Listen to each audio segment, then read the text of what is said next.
এই জীবনের ভার আর সইতে পারছেন না ৭০ বছর বয়সী ফাতেমা বেগম।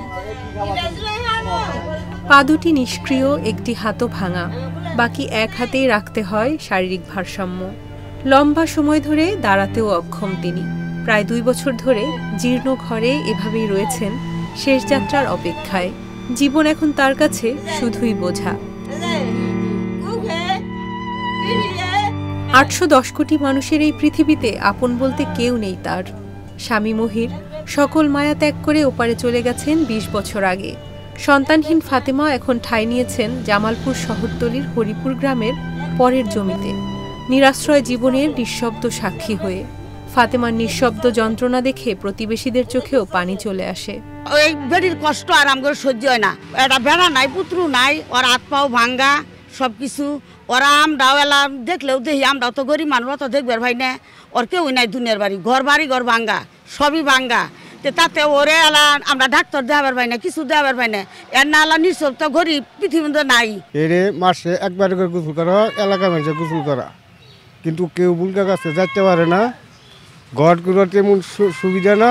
এখানে ভর্তি পায়খানা পেশাব করে, হাত ভাঙ্গা ধরার সমস্যা আছে, চিকিৎসা করতে পারি না। টাকা বিষয়ে আমরাও গরিব, সাহায্য করতে পারি না, একটু করি, হ্যাঁ বাদ দেই আমরা। প্রতিবেশীর দয়ার থালাতেই ক্ষুধা মেটে ফাতেমার, কিন্তু চিকিৎসার ভার তাদের সাধ্যের বাইরে। তাই এখন ভরসা সমাজের হৃদয়বান মানুষ ও সরকারের সহানুভূতি। এই বিধবা মানুষটা খুব কষ্টের মধ্যে আছে। আমরা যদি একটু দয়া করে যদি ঘরটা দিয়ে তুলে দিতে পারুন, তাহলে একটু ভালো। মানুষটা চলা খুব সময় হয়ে গেছে গা, একটু দয়া করলে মানুষটা কয়টা দিন বাইশও যাওয়ার বা খাইও যাওয়ার বা। সরকার যদি কোনো ধনী মানুষ বা কেউ যদি সহযোগিতা করে, তাহলে এনার পক্ষে একটু ভালো। কোনো বৃদ্ধ আশ্রম আছে, এনারাও যদি একটু চায় দেখে, তাহলে মনে করুন যে এর কষ্টটা একটু দূর হয়। বিষয়টি নজরে আনার সাথে সাথে খাদ্য অর্থ সহায়তা নিয়ে ফাতেমা বেগমের দোরগোড়ায় ছুটে যান উপজেলা নির্বাহী কর্মকর্তা।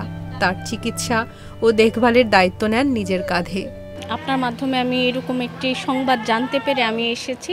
প্রাথমিকভাবে তাকে আমরা অল্প কিছু খাদ্য সহযোগিতা দিয়েছি এবং তার যে প্রতিবেশী তাকে দেখভাল করেন তাকে একটু দায়িত্ব দিয়ে গিয়েছি। কিছুটা আর্থিক সহায়তাও আমি করেছি, দেখেছেন।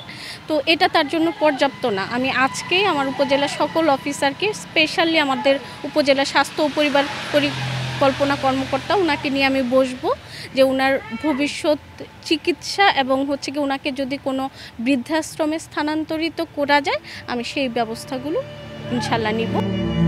দেনা পাওনার স্মৃতি মুছে দিয়ে একদিন নিঃশব্দে বিদায় নেবেন ফাতেমা বেগম। তবে তার সংগ্রামের জীবন থেকে যাবে শত কষ্ট সয়ে বেঁচে থাকার প্রেরণা হয়ে। তামান্নাই জাহান, ইন্ডিপেন্ডেন্ট ডিজিটাল।